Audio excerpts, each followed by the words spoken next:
Oke, saya mau tanya dulu, Kitun, Anda ini seorang Muslim?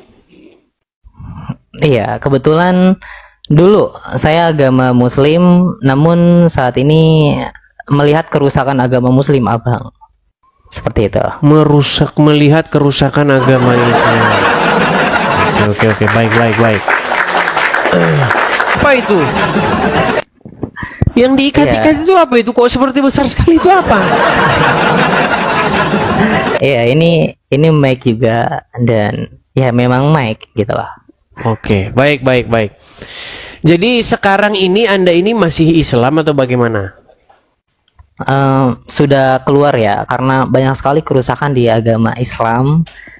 Dan saya sepakat dengan Abang Edis TV, bagaimana di Padang ya, emang sudah tidak seperti manusia gitu. Aneh.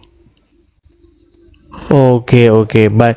Coba saya tes dulu nih, Anda jangan-jangan ngaku Muslim. Coba, kalau Anda orang yang sudah meninggalkan agama Islam, coba saya pengen mendengar bacaan Quran Anda lah, atau doa sholat ketika Anda masih percaya agama Islam. Coba. Oke, terima kasih. Mungkin Al-Fatihah bisa saya? Boleh ya? Kalau Al-Fatihah mah ya, selalu umum. Jangan Al-Fatihah. Coba surat yang lain. Oke, maunya surat apa, Abang? Contoh ayat kursi coba. Oke, ayat kursi ya. Silakan. Boleh saya ambil Al-Quran dulu, boleh? Enggak hafal ayat kursi. Ya, karena pada akhirnya kita melihat harokat dan juga beberapanya agar benar. Ya sudah, coba surat apa yang hafal selain Al-Fatihah? Surat Al-Fatihah yang hafal ya seperti surat-surat pendeknya seperti Al-Muluk. Coba surat Al-Muluk, coba. Iya. A'udzu billahi minasyaitonir rajim. Bismillahirrahmanirrahim. Tabarakalladzi biyadihil mulk wa huwa ala kulli syai'in qadir. Alladzi khalaqal mauta wal hayata liyabluwakum ayyukum ahsanu amala wa huwal azizul ghafur. Sah ini Muslim ya. Oke. Iya, coba apa yang membuat Anda akhirnya meninggalkan agama Islam nih, Kitun? Iya, kita melihat ya bagaimana norma-norma yang tidak tercermin lah dari Islam itu sendiri, dari adabnya, dari moral dan moralnya. Sementara saya melihat kekristenan lebih mulia, kasihnya itu lebih ada gitu dibanding agama-agama yang berada saat ini. Seperti itu, Abang Edis. Oke. Berarti Anda melihat Islam dari orang-orang ya, bukan dari ajarannya? Termasuk pertama itu kita melihat situasi agama apa yang ia cerminkan gitu loh. Oke. Ya, di dalam Bible dikatakan kita melihat sesuatu itu dari buahnya. Iya, saya sepakat itu. Saya meyakini Injil itu juga Bible itu. Nah, namun kita melihat ya kasus banyak sekali bagaimana para ulama, waduh, kalau saya sebutkan satu-satu merinding saya nanti malah ditangkap kan. Nah, dalam ini juga akidah ya, Abang Edis TV ya, saya juga mungkin boleh menampilkan di layar mungkin akidah umat muslim yang dimana cacatnya boleh? Boleh, silakan. Oke. Nih, saya melihat di mana umat muslim itu berpegang bukan kepada Nabi Muhammad justru. Ini juga buat bahan Abang Edis TV ya. Untuk bagaimana umat muslim itu mereka tidak berpegang apa yang Nabi Muhammad katakan. Nah, di sini nih kita akan bongkar ya. Ini terdapat di hadisnya sendiri, yaitu umat muslim mengatakan berpegang kepada dua perkara. Yaitu Al-Quran dan Sunnah. Tapi tidak ada nomor hadisnya, Abang Edis. Tidak ada terdapat di Bukhari, di Muslim, An-Nasai, dan 6 kutubu sitah lainnya. Yang menjadikan ucapan berpegang kepada Al-Quran dan Sunnah ini bukanlah ucapan Nabi Muhammad. Yang mereka ikuti lantas siapa jika bukan Nabi Muhammad, kan gitu pertanyaannya. Gitu loh. Ini termasuk fundamental mereka. Seperti itu Abang Edis. Baik, boleh saya tanggapi? Silakan. Baik, jadi sebenarnya begini ya, saya tidak tahu Anda sudah berapa lama mendalami agama Islam ya. Saya ini sudah mendalami agama Islam selama 13 tahun. Yang saya lihat, kenapa muncul hadis-hadis seperti itu? Karena mereka mendapati bahwa Quran itu tidak menjawab pertanyaan-pertanyaan mereka. Jadi mereka harus membuat buku lain untuk menjawab pertanyaan-pertanyaan yang tidak terjawab itu. Saya kasih contoh misalnya ya Bang ya. Apakah ada di dalam Al-Quran tentang misalnya, ini contoh-contoh sederhana, boleh nggak bertato di dalam Al-Quran?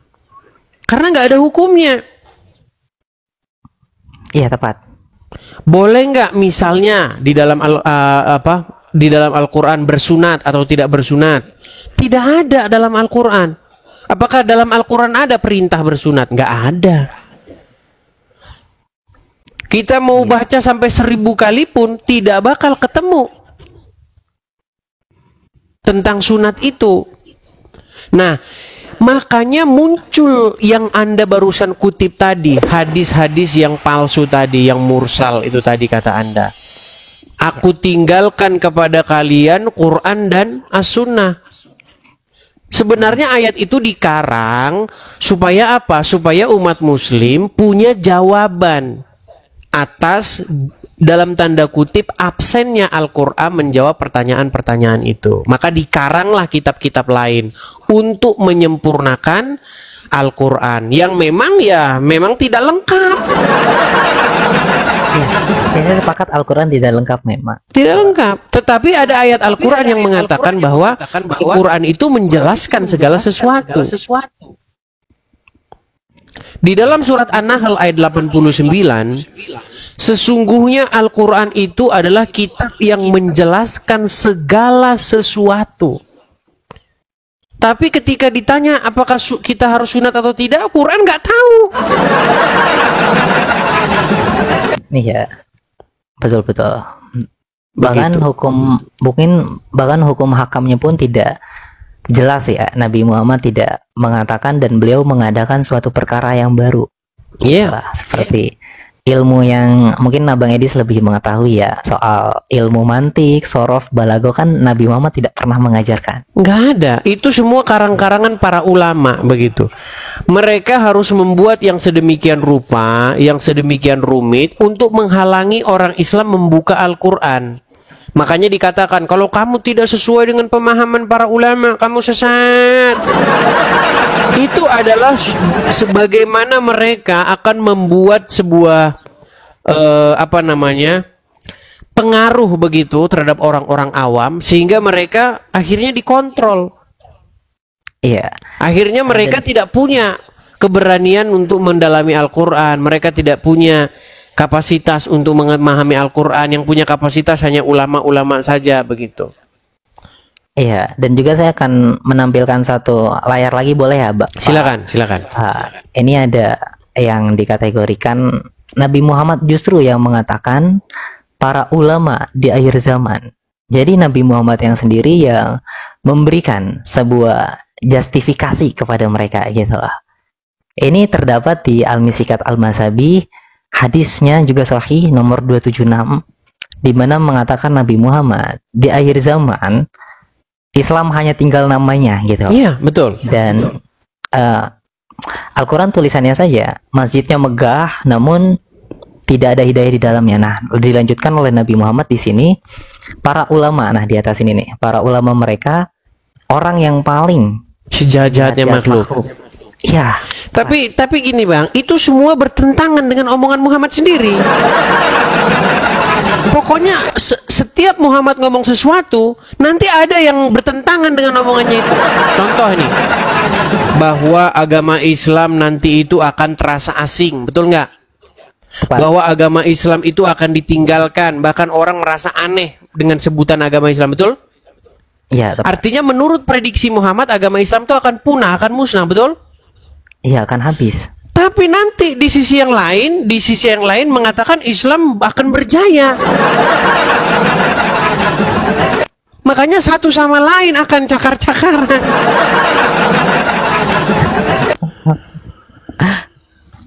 Jadi sebenarnya semua isi-isi hadis itu kalau kita pelajari dengan sungguh-sungguh, itu tidak lain dan tidak bukan hanyalah karangan orang-orang untuk memasukkan karangannya dengan membawa-bawa nama Muhammad. Begitu. Ya, seperti ia menunggang Nabi Muhammad. Iya, Nabi, betul gitu. sekali. Mereka akan membawa Muhammad untuk melegitimasi perkataannya. Begitu. Iya. Jadi mereka akan dengan sesuka hatinya mengarang cerita. Begitu. Misalnya, makanya kalau kita baca hadis, seolah-olah Muhammad itu kayak orang tukang ngomong sendiri. Buka hadis-hadis, Muhammad itu akan Anda dapati sebagai orang yang tukang ngigau. Tiba-tiba nggak ada angin, nggak ada petir, dia ngomong.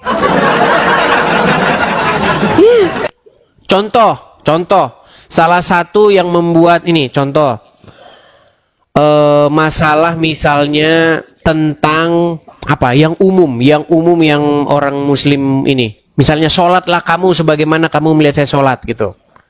Oke. Ya kan? Kan ada hadis itu. Coba dalam rangka apa Muhammad ngomong begitu? Siapa lawan bicaranya? Saya belum tahu sampai sana sih. Iya, Mungkin Muhammad lagi ngomong sama angin. Iya. Oke.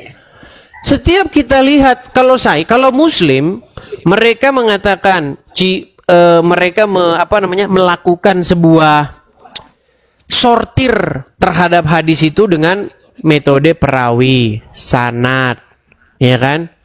Kemudian itulah ilmu-ilmu hadis itu, ulumul hadis itu kan. Tapi kalau saya beda. Bagaimana cara saya menemukan sehadis itu palsu atau enggak? Cara saya gampang. Ketika Muhammad ngomong sendiri, nggak ada angin, nggak ada petir, kadang-kadang dia ngomong sama tembok, itu udah pasti palsu. Nah, jadi tanpa indikasi terlebih dahulu ya, Iya. Abah. Tidak ada jalan ceritanya, tidak ada asbabul wurudnya. Tiba-tiba Muhammad ngomong sendiri. Iya. Jadi inilah yang menjadi indikator ya, para umatnya tidak sadar mereka telah menjadi bumerang bahkan untuk umat Islam itu sendiri. Saya mau nanya, izin bertanya sama Abang Edi. Silakan. Tapi saya ingin bertanya satu hal ya. Menurut Abang Edis itu, saya masih ingin memahami, mendalami agama kekristenan.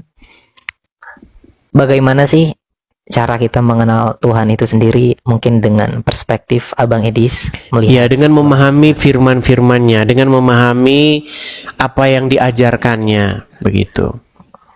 Makanya saya sarankan uninstall Quran, install Bible. Gitu. Jadi bagaimana kita memahami atau ingin mengenal Tuhan, pelajarilah Bible, baca, ya kan, dari A sampai Z begitu.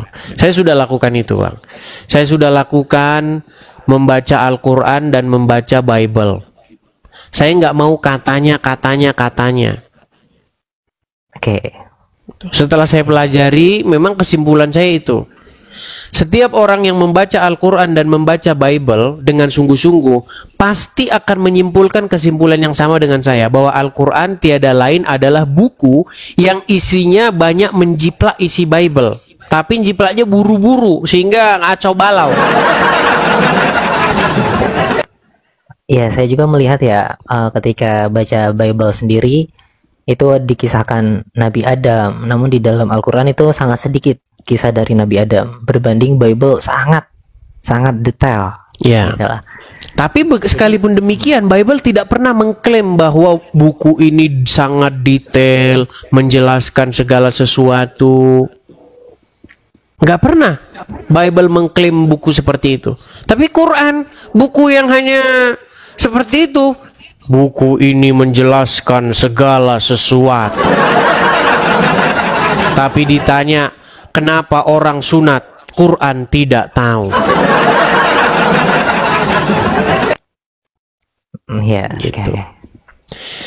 Ya itulah yang harus Anda harus menjadi duta ini kepada teman-teman Anda yang masih Muslim. Coba ajak mereka berargumen, ajak mereka diskusi. Begitu. Kenapa Al-Quran tidak sanggup menjelaskan segala sesuatu seperti yang diklaim oleh dia? Karena yang dikatakan menjelaskan segala sesuatu Quran, bukan Muhammad. Ya, tepat. Bahkan Muhammad pun dia harusnya berguru kepada Quran. Begitu.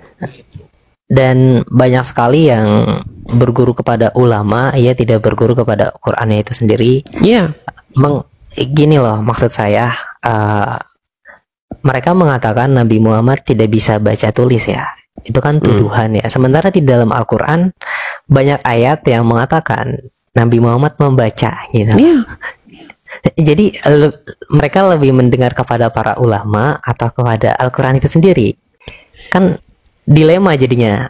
Memang begini, Mak. Memang begitu dalam ajaran agama Islam. Mau versi Muhammad buta huruf ada. Mau versi Muhammad bisa membaca ada. Mau versi Muhammad hidupnya yang sedih-sedih, ya kan? Hidupnya yang sederhana ada. Mau Muhammad yang versi kaya ada. Mau Muhammad versi hidup susah, makan sampai ngutang ada. Mau Muhammad versi kaya, mendapatkan banyak emas dan perak ada. Makanya saya bilang, makin dipelajarin agama Islam, makin ingin orang akan mencampakkannya. Begitu. Iya, bahkan dari beberapa narasi hadis ya mengatakan Aisyah sendiri yang meracuni Nabi Muhammad. Iya, kan? iya. Wow, itu sebuah Kalau abang tanya sama orang-orang orang Syiah itu sangat membenci Aisyah dan Hafsah dan bapaknya. Jangan lihat Aisyah dan Hafsahnya, karena mereka itu kan hanya 2 orang perempuan. Iya. Tetapi lihat siapa di balik dia, di balik mereka itu ada siapa? Ada tokoh-tokoh yang besar. Makanya ada ayat dalam Al-Quran itu, jika kamu berdua bahu-membahu menyusahkan Nabi, maka ketahuilah Allah adalah pelindungnya, dan juga para malaikat, dan juga Jibril, dan juga orang-orang mukmin. Coba tuh. Ya. Sepakat saya akan hal itu ya. Iya. Namun saya mau bertanya satu hal lagi, boleh ya, Abang Edis? Apa itu? Izin. Bagaimana konsep daripada umat Kristen itu soal penebusan dosa Yesus Kristus itu menurut Ya, Abang Edis? jadi konsep sederhananya gini, Bang. Hukum kita itu kan ada hukum Taurat. Hukum Taurat itu berisi tuntutan terhadap seseorang. Bagaimana seseorang itu hidup. Contoh ya, tuntutan. 10 tuntutan hukum Taurat. Jangan berzina, jangan mencuri, jangan bersaksi dusta. Itu kita ambil aja 3, nggak usah banyak-banyak. 1 aja lah, jangan mengucapkan saksi dusta. Atau jangan mencuri aja lah, jangan mencuri. Coba, ada nggak orang yang sanggup melakukan ini seumur hidupnya? Sudah tidak bisa ya, sulit mungkin. Sulit. Sulit. Dari mulai yang kecil-kecil saja, Bang, kita sudah mencuri. Dari zaman kecil udah maling mangga. Udah besar kita pun secara nggak sadar mencuri hak-haknya orang. Iya. Contoh, saya kasih contoh saja ya, saya kasih contoh. Gas di Indonesia, gas tabung yang kecil itu diperuntukkan bagi siapa? Untuk miskin. Iya. Rakyat miskin. Coba, ada nggak orang kaya yang beli itu? Ada harusnya. Banyak. Harusnya kan nggak ada. Betul. Coba, kita secara nggak sadar sebenarnya sudah mencuri. Nah, makanya apa yang dimaksud dengan konsep penebusan? Gini, Bang. Jadi Yesus itu sudah melakukan segala tuntutan hukum Taurat itu untuk saya, untuk setiap orang yang percaya. Jadi semua tuntutan itu sudah dipenuhi oleh Yesus. Makanya kami itu yang nggak mampu, nggak sanggup, yang gagal sudah diampuni, ditebus oleh karena Yesus. Itu maksudnya penebusan itu, Bang. Oke. Berarti penebusan itu ketika Yesus itu turun, maka dosa-dosa terhapus karena disalib, seperti itu. Bukan seperti itu. Begini, Yesus itu kan digambarkan di dalam Bible sebagai tokoh yang taat sampai matinya. Karena nggak ada orang yang taat sampai mati. Sepakat. Iya, Yesus dia taat sampai mati, sampai disalibkan. Dia taat, tidak melakukan satupun kecacatan, tidak melakukan satupun kesalahan. Makanya konsep agama Kristen, oleh karena pelanggaran satu orang, yaitu Adam yang pertama, itu kan melakukan pelanggaran. Dia tidak taat kan? Iya, betul. Nah, karena ketidaktaatan satu orang, maka semua orang itu telah menjadi berdosa. Dosa itu telah menjalar kepada seluruh umat manusia. Karena ketidaktaatan satu orang itu, yaitu Adam. Tetapi ada Adam yang kedua. Yesus dikatakan dalam Bible itu sebagai Adam yang kedua. Nah, Adam yang kedua, dia taat sampai mati, bahkan sampai mati disalibkan. Nah, ketika Yesus disalibkan, tercurah darahnya sampai mati, maka oleh karena ketaatan satu orang pula, maka setiap orang beroleh keselamatan. Jadi orang yang menerima Yesus itu adalah orang yang ditebus oleh karena Yesus sudah melakukan segala hukum, segala tuntutan hukum Taurat itu untuk dia. Seperti saya ini. Saya jatuh dalam dosa berkali-kali. Ya kan? Saya tidak mampu melaksanakan hukum itu. Tuntutan hukum itu tidak bisa saya laksanakan. Nah, bagaimana saya ini ditebus? Yesus sudah melakukan untuk saya. Nah, ketika Yesus sudah melakukan untuk saya, maka diri saya ini kepunyaan Dia. Nah, ketika saya adalah kepunyaan Dia, maka saya melakukan apa yang Dia mau. Karena kita telah beriman kepada Yesus tersebut ya. Jadi seolah-olah kita satu tubuh seperti itu ya. Iya, maksudnya. Artinya segala sesuatu tuntutan itu dilakukan oleh Dia dan kita ya sudah menjadi kepunyaan Dia. Karena kita sudah dibayar oleh Yesus dengan nyawanya, dengan darah yang tercurah itu. Dengan itu kita dibayar, bukan dengan emas, dengan perak. Begitu. Oke, baik. Oke, artinya ketika seseorang menjadi milik Yesus, maka dia melakukan apa yang Yesus mau. Seperti itu. Oke. Itu konsepnya sederhana seperti itu. Ini ya, saya boleh izin dalam arti mengutip 1-2 dari kefahaman saya soal penebusan dosa mungkin. Silakan. Bentar ya, saya cari dulu di nota saya. Jadi beberapa yang saya kumpulkan dalam penebusan dosa mungkin agak berbeda ya sama Abang Edis ya. Tapi di sini kita diskusi saja ya. Ya. Nah, bentar ya. Karena saya juga sambil belajar kan sama langsung umat Kristen ya langsung. Boleh. Nah, ini terdapat di Markus 2:1-12 ya. Boleh, silakan.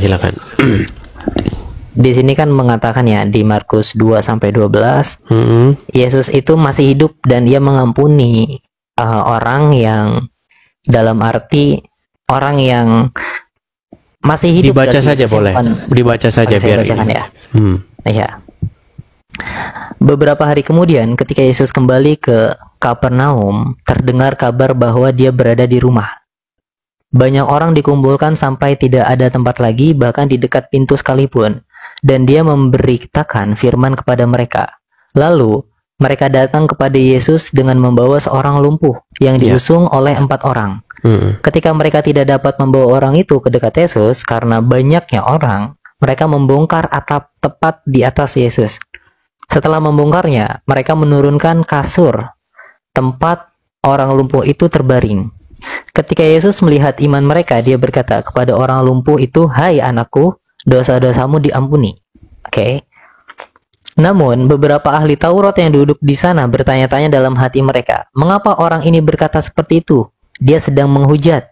siapa yang dapat mengampuni dosa-dosa selain Allah itu sendiri?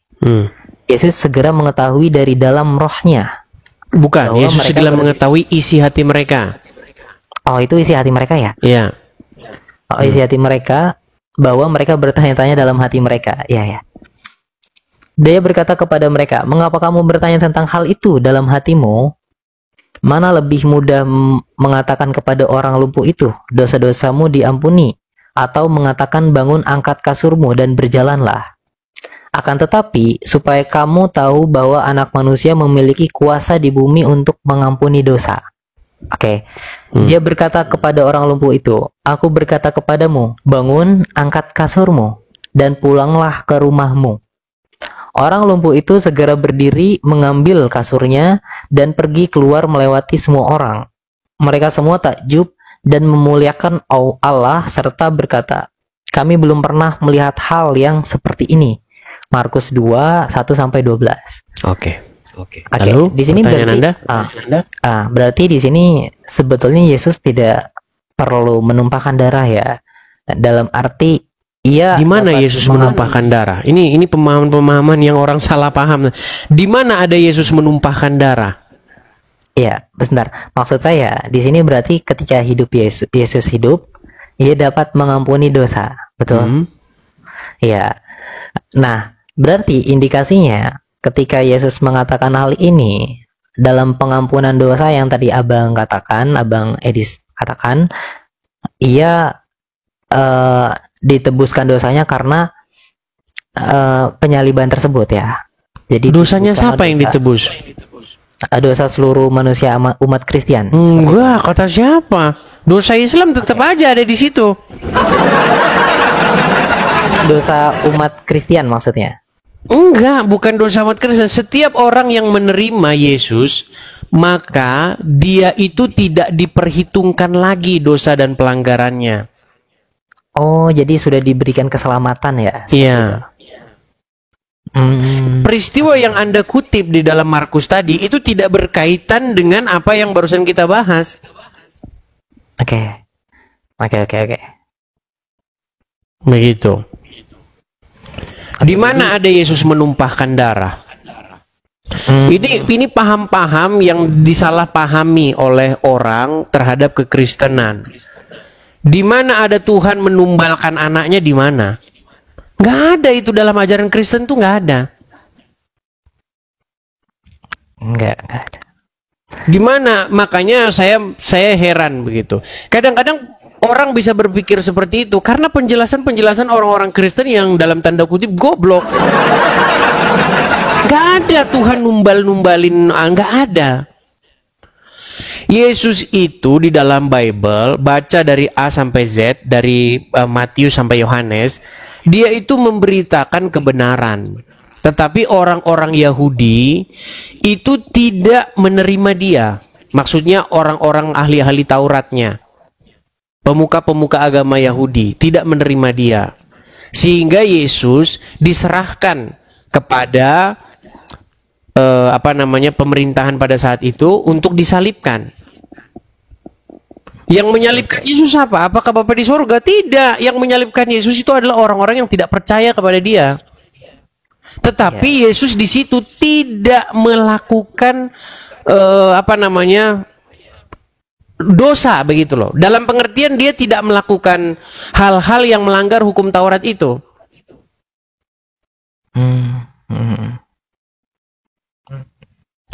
Jadi semua orang dituntut untuk melakukan apa yang tertulis di dalam hukum Taurat. Tetapi tidak ada yang sanggup melakukannya. Hanya Yesus yang sanggup melakukannya. Sampai akhirnya. Jadi tidak melakukan kesalahan satupun.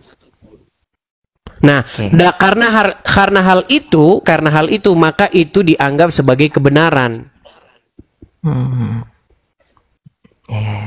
Jadi tidak ada kecacatan lah dalam arti Yesus ini ya. Iya. Pada kesalahan-kesalahan tersebut. Iya, makanya dikatakan dia sebagai anak domba yang tidak bercacat celah.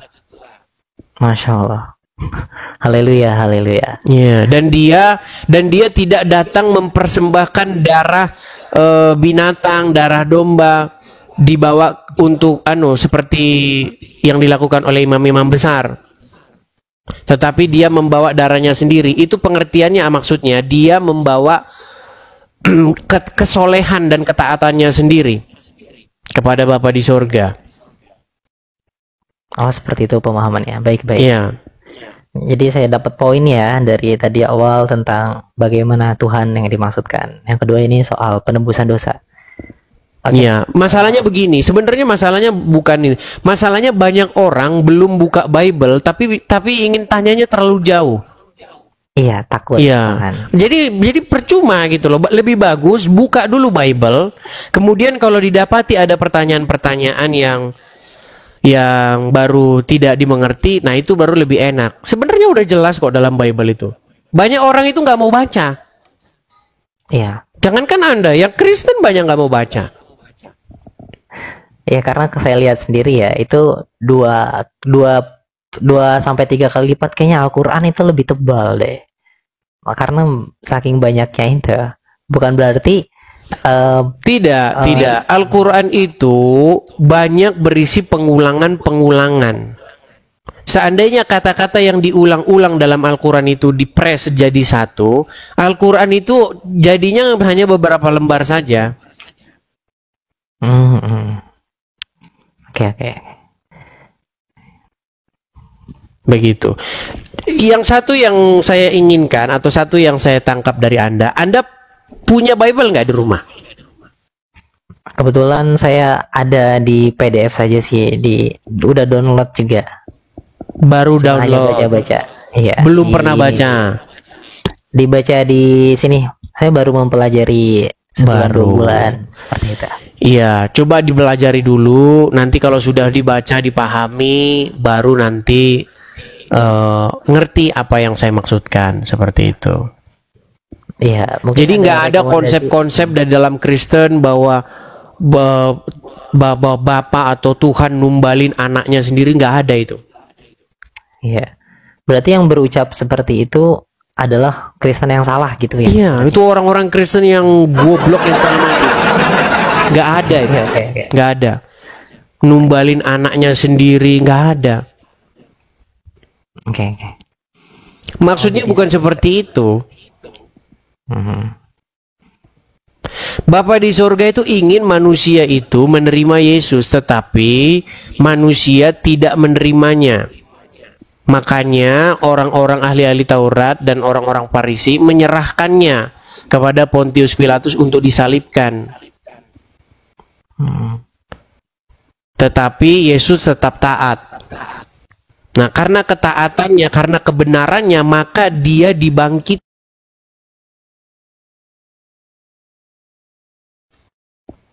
Oke. Nah, sehingga segala kuasa di bumi dan di surga itu diberikan kepada dia. Oh, diberikan semua yang ada kutipan itu ya, kunci surga dan kunci langit diberikan kepadamu gitu ya. Nggak ada kata-kata seperti itu. Kunci langit nggak ada.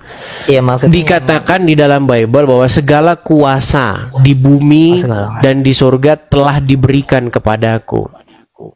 Oke. Nah, ya, Gitu. maksudnya. Nah, saya boleh bertanya satu hal lagi mungkin soal ini agak menyerang tapi tidak apa-apa ya, izin. Boleh, silakan. Iya. Bertanya tentang bagaimana menurut Mas Abang Edis tentang Paulus itu, apakah beliau adalah utusannya, diutus atau dilantik oleh Yesus atau Sang Mesias tersebut? Ya, jelas di dalam Bible, di dalam Kisah Para Rasul, bagaimana perjumpaan Yesus dengan Paulus, perjumpaan Paulus dengan Yesus, jelas. Oke, jadi Paulus ini bertemu dengan Yesus ya menurut Abang Edis ya? Bukan menurut saya, itu yang tertulis di dalam Kisah Para Rasul.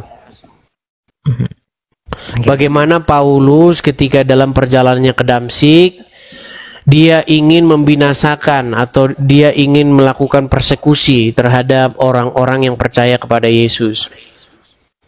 Tetapi dalam perjalanannya ke Damsik, Yesus sendiri yang menjumpai Paulus. Kemudian memilih dia menjadi alatnya untuk memberitakan namanya. Oh, Jadi ada fasenya, berarti ada perantaranya ya untuk memberikan sebuah bahasanya bahwa Paulus itu ya ada perantara dari kisah-kisah tersebut, tidak semena-mena Yesus yang langsung melantik gitu kan. Perantara maksudnya gimana?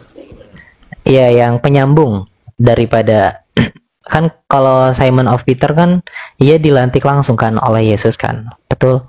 Iya, mungkin lebih baik, mungkin Bang Kitun baca aja yang tertulis dalam Bible begitu. Kadang-kadang kita ini belum baca tapi sudah tanya begitu. Lebih baik itu membaca dulu. Seperti itu, karena sudah tertulis ada di situ. Begitu. Coba dibaca begitu, karena itu sudah jelas ada di situ.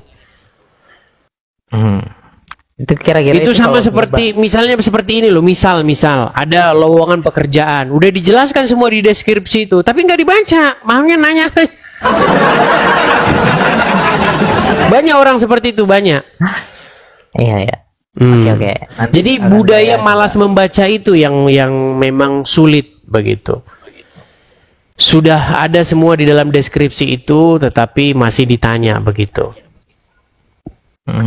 Bukan ini Bang, karena semua sudah tertulis di situ, jadi pertanyaan-pertanyaan itu ada semua di dalam buku itu.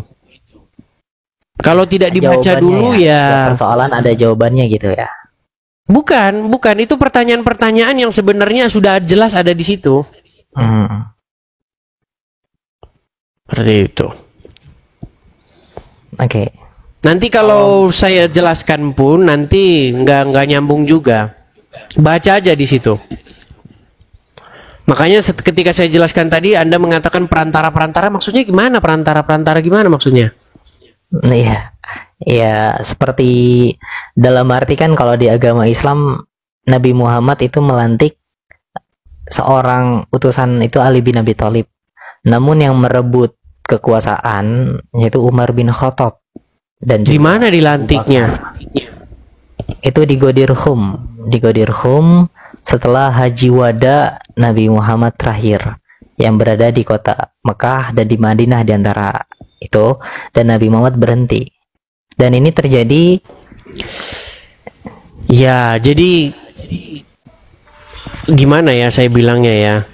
Pertama-tama kita ini jangan bermunafik dulu. Kalau Anda mengatakan Anda tidak percaya Muhammad, sekarang Anda percaya Muhammad, ini yang susah Bang. Makanya saya itu pengen mengeluarkan orang dulu dari ikatan dia terhadap Muhammad. Kalau ikatan Anda terhadap Muhammad itu belum lepas, saya cuma pesan saja, Anda tidak mungkin akan menjadi orang yang waras. Oh berarti harus keluar dulu ya? Oh iya. Oke. Iya. Jadi sebuah kesia-siaan, sebuah kepercumaan ketika saya menjelaskan kepada Anda tentang kekristenan dan lain sebagainya, ketika Anda masih percaya sama Muhammad. Begitu. Karena apa yang diajarkan Muhammad dengan apa yang diajarkan Yesus itu bertolak belakang. Muhammad itu memberitakan Tuhan lain. Bukan Tuhan dalam Bible. Oke. Coba Tuhan siapa yang diberitakan oleh Muhammad? Allah Subhanahu wa Ta'ala kan. Yang siapa dia itu? Tuhan yang dipercaya umat Muslim. Apakah itu adalah Tuhannya orang Quraisy, para penyembah berhala? Iya, itu sebenarnya Tuhan yang berbeda ya. Iya, makanya jadi nggak nyambung kita. Makanya ketika kita ngomong Tuhan, Anda lagi bahas Tuhan yang lain, bukan Tuhan yang saya bahas. Makanya nggak pernah nyambung. Itu dulu sebenarnya. Oke. Kalau Anda masih membicarakan Tuhan yang diberitakan Muhammad, ya kita nggak akan pernah ketemu. Yeah. Muhammad itu memberitakan Tuhan dari bangsanya sendiri. Tuhannya orang-orang Quraisy, para penyembah berhala. Oke. Begitu. Makanya isinya itu ya suka-sukanya Muhammad.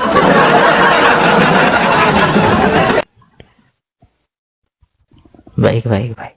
Begitu loh. Saya tahu Anda ini Syiah, Anda ini, ya kan? Bukan, bukan. Kami meyakini bahwasanya Syiah pun sudah tersesat mereka. Sama Sunni pun telah tersesat. Boleh saya mungkin izin mengenalkan diri ya dari tadi? Boleh, boleh, silakan, silakan. Iya. Jadi kami di sini ya, saya sendiri agamanya sudah berlepas dari apa yang kami meyakini itu Islam ya. Kami meyakini bahwasanya juru selamat atau penyelamat di akhir zaman itu telah muncul. Kalau di dalam kekristenan itu Yesus yang kedua yang akan menghakimkan, jadi menghakim yang adil gitu lah. Dan kami beragama dengan agama yang diwariskan oleh pada nabi-nabi terdahulu seperti Nabi Muhammad, diucapkannya figurnya Imam Al-Mahdi. Seperti itu Abang Idis. Nah, Ya, jadi Anda ini semacam satu paham yang menggabung-gabungkan segala macam aliran ini. Artinya aliran ini Anda gabungkan, aliran ini Anda gabungkan. Jadi saya cuma pesan saja begini Bang, bahwa kalau Anda sudah masuk kepada ajaran-ajaran seperti Islam itu sudah nggak nyambung lagi Bang. Karena ajaran Islam itu sumbernya itu bukan dari Israel. Sumbernya itu bukan dari tempat di mana peristiwa itu berasal. Agama Islam itu sumbernya dari Saudi Arabia. Oh. Yang nggak nyambung sama sekali Bang, dengan Israel itu nggak nyambung sama sekali. Ya, saya pun meyakini ya bahwasanya Abang Idis ya, di mana Ka'bah yang mereka imani saat ini palsu. Ya. Ka'bah yang mereka Iya, tetapi di saat yang sama Anda mengutip Qur'annya itu juga. Itu yang jadi masalah. Coba, apakah Anda mengimani Quran? Kami mengimani. Nah, berarti apa yang diceritakan dalam Quran? Coba Bang, siapa Tuhan di dalam Al-Quran? Ya, di dalam Al-Quran itu Tuhannya satu ya, itu Allah Subhanahu Wa Taala. Nah, Allah itu siapa? Iya, Allah itu adalah Tuhannya Nabi Muhammad, Tuhannya umat Muslim. Yang itu saja. Bukan. Sebelum Muhammad lahir, Allah itu dipuja, disembah oleh siapa? Oleh orang Quraisy. Iya, Tidak para ada penyembah orang. berhala itu. Itulah Tuhan yang dipromosikan Muhammad. Oke. Gini. Di dunia ini ada banyak bangsa-bangsa, betul? Iya, tepat. Ada banyak suku bangsa, ada banyak bahasa, betul nggak? Iya. Coba, sebelum Muhammad lahir, siapa yang nyembah Allah? Bangsa Quraisy. Nah, ada nggak orang Indonesia nyembah Allah? Nggak tahu aku kalau itu. Jangan bilang nggak tahu, Pak.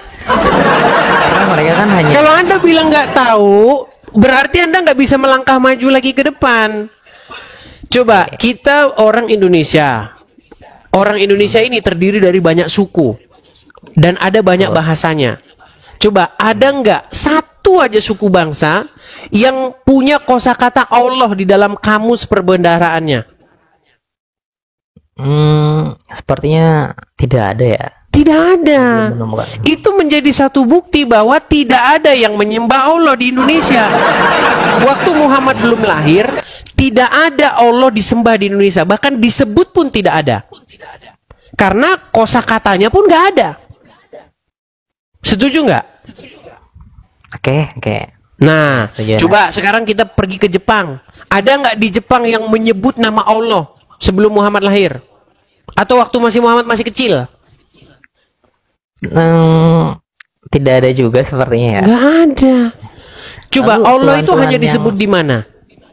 Di Arab pada saat Iya, Muhammad ini. di lingkup keluarga klannya, sukunya Muhammad. Jadi Tuhan yang itu yang sedang dipromosikan sama Muhammad. Tuhannya orang-orang Quraisy itu. Itu tidak pernah disebut oleh orang Israel, tidak pernah disebut oleh Musa, tidak pernah disebut oleh Yesus, nggak pernah. Begitu loh. Makanya ketika Anda punya paham bahwa itulah yang disebut nabi-nabi terdahulu, seperti Anda kutip tadi kan, nabi-nabi terdahulu ini itu, ya kan? Itu sudah paham yang salah. Bagaimana mau katakan dia Tuhan yang disembah oleh terdahulu disebut saja tidak pernah. Coba kalau misalnya saya katakan bahwa nama Tuhan itu Tungkriung gimana? Iya. Ya cukup aneh lah kalau Tuhan itu Tungkriung. Iya. Nah, Muhammad mengklaim bahwa Tuhan itu Allah. Padahal tidak ada nabi-nabi terdahulu yang menyebut Allah. Begitu, Bang. Nah, makanya yang saya sarankan sama Anda, ketika Anda sudah betul-betul meninggalkan Al-Quran, sudah betul-betul meninggalkan Muhammad, sekarang Anda pelajari nih ajaran yang sejati, yaitu yang ada dalam Bible. Di dalam Bible kalau Anda baca sampai dari A sampai Z, intinya begini. Tuhan menciptakan manusia seturut atau serupa dengan gambarnya. Maksudnya manusia itu sebenarnya merupakan pengejawantahan Tuhan di muka bumi ini untuk memelihara dan menguasai bumi ini. Jadi ketika Tuhan menciptakan segala sesuatu, diciptakannya semua yang ada, binatang-binatang, tumbuh-tumbuhan semuanya, lalu Tuhan menciptakan manusia. Nah, manusia ini sebenarnya manifestasi Tuhan di muka bumi. Karena dia gambarnya. Kalau dalam bahasa Ibrani itu disebut selem. Selem itu maksudnya gambar, rupanya. Jadi kita ini sebenarnya rupanya Tuhan itu. Pengejawantahan kita ini sebenarnya. Nah, tapi gambar itu rusak. Oleh karena apa? Oleh karena pemberontakan. Kalau dalam bahasa Ibraninya itu, bahasa Bible-nya itu dosa. Dosa itu bahasa Ibrani itu kata. Maksudnya itu kita itu nggak sesuai dengan peruntukannya.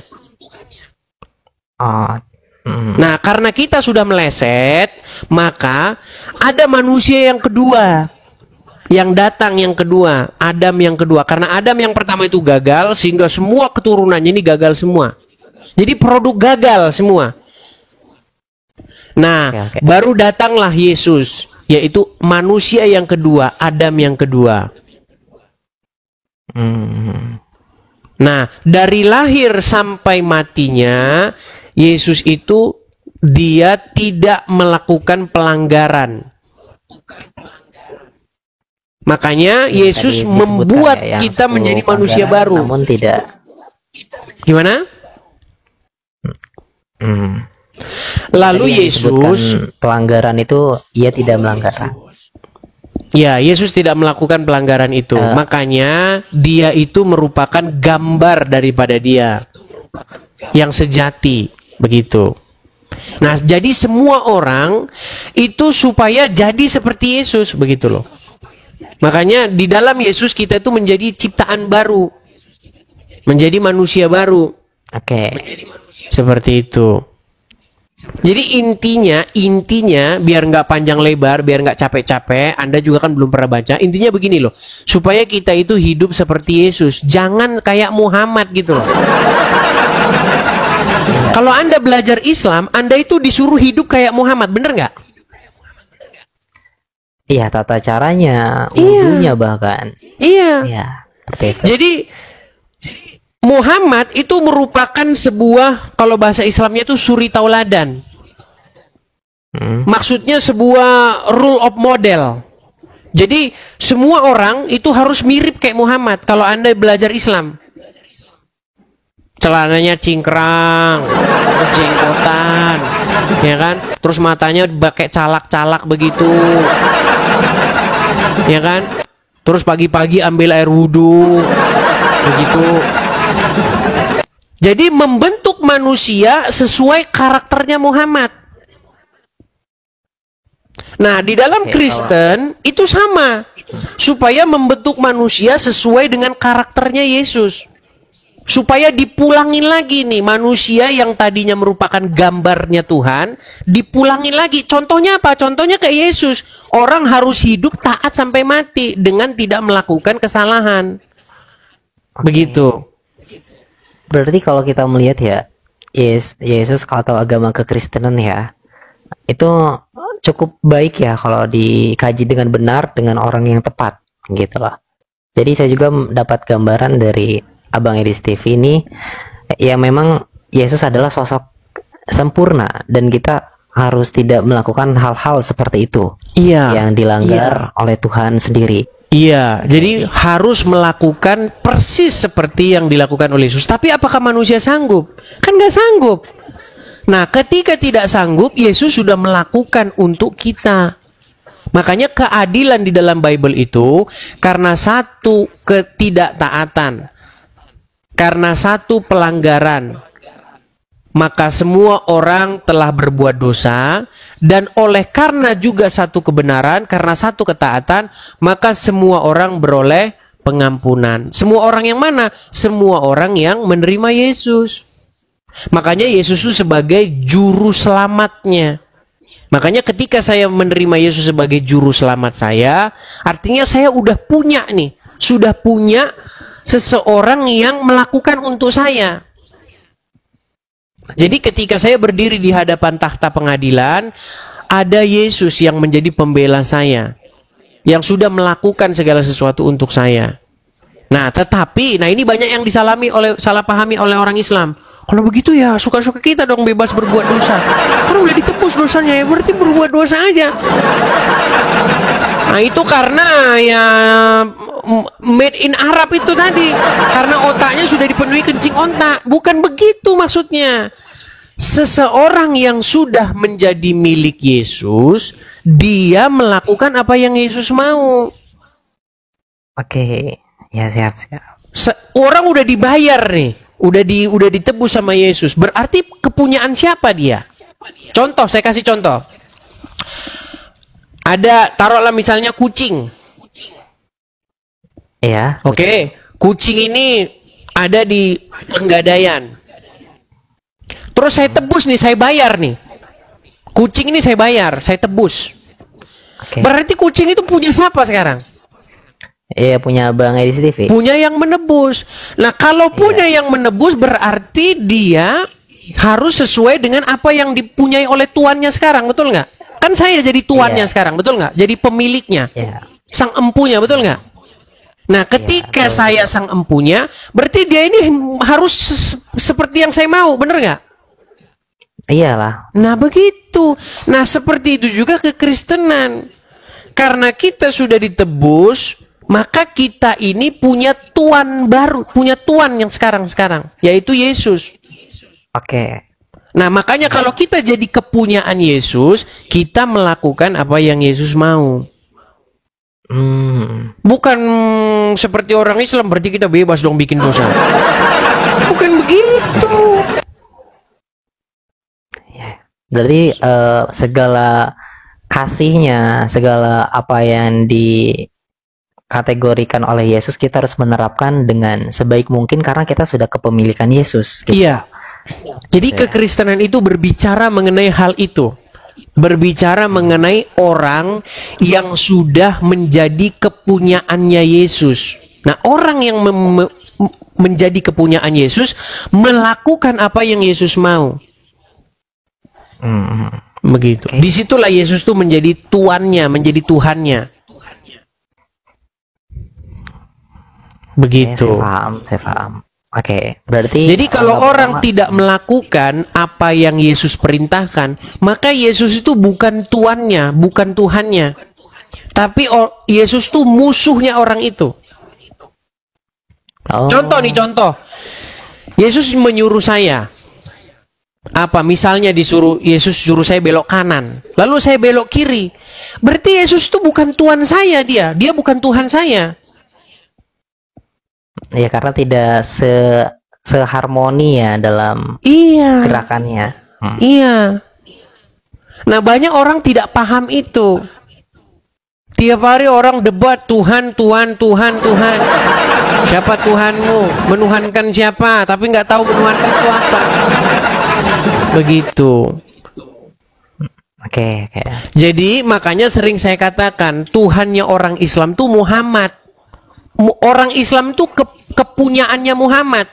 Yang punya orang Islam tuh Muhammad dalam kuburnya. Kenapa saya katakan begitu? Karena orang Islam tuh dalam genggaman tangannya Muhammad. Melakukan apa yang Muhammad mau. Oke. Kenapa orang Islam pagi-pagi ambil air coba? Sudut-sudut air. Kenapa mereka begitu? Karena melakukan apa yang Nabi Muhammad lakukan. Iya, itu.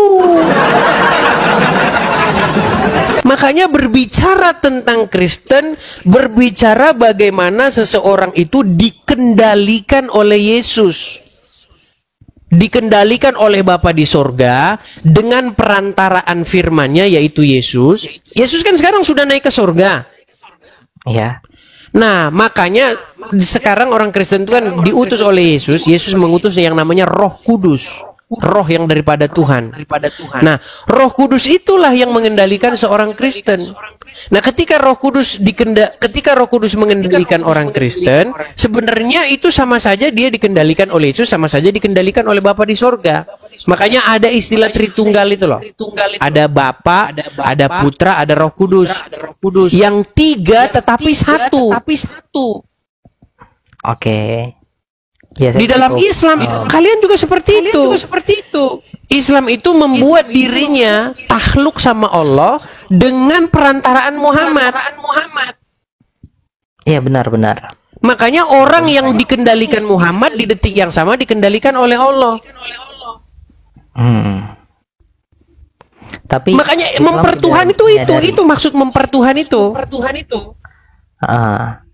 Tapi kan ini ya, agama Islam itu mereka tidak menyadari akan hal tersebut, tidak membacanya. Betul. Jangankan orangnya Islam, Kristen juga banyak tidak menyadari itu.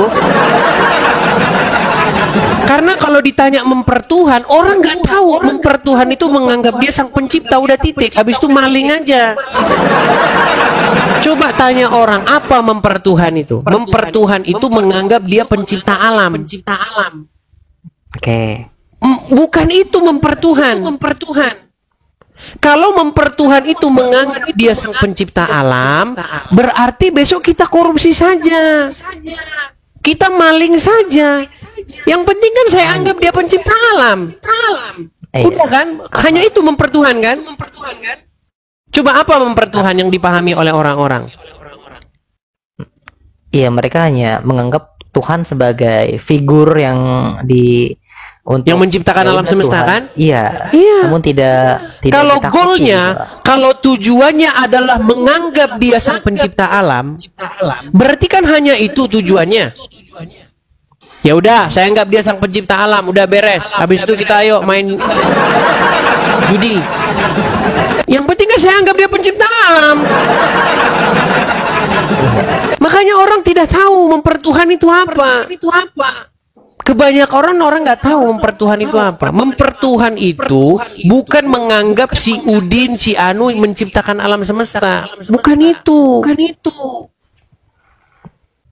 Mempertuhan itu adalah sebuah perbuatan menjadikan sesuatu yang kepadanya kita menaklukkan diri.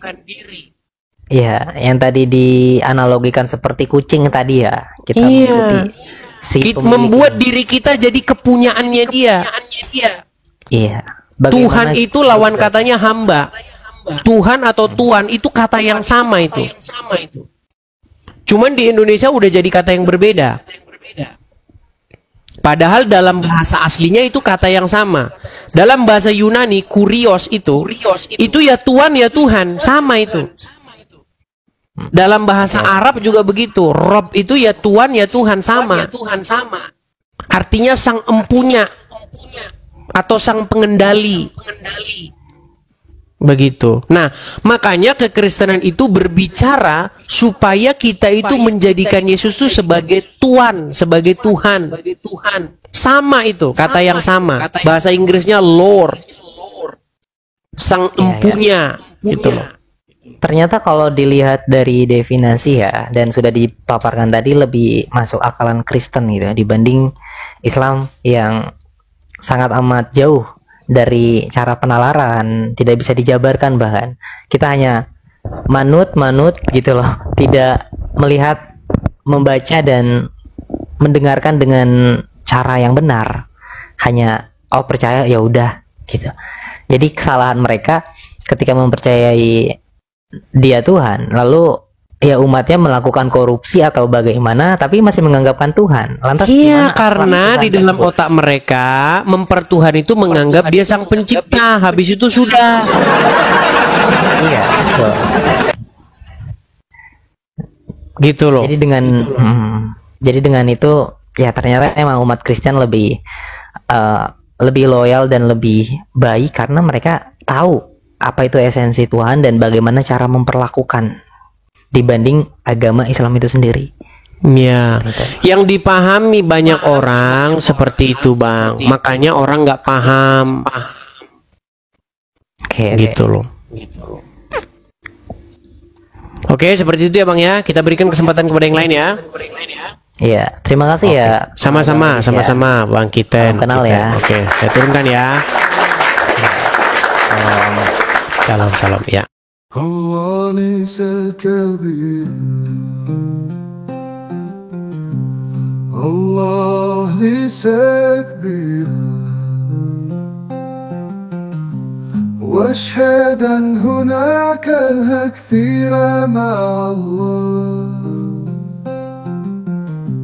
واشهد أن هناك الكثير مع الله واشهد أن محمدا ليس رسول الله واشهد أن محمدا ليس رسول الله ليس هناك فائدة من الصلاة ليس هناك فائدة من الصلاة وليس نحم النجاة وليس نحم النجاة الله ليس كبيرا الله ليس كبيرا هناك كثيرا جانب الله هناك كثيرا جانب الله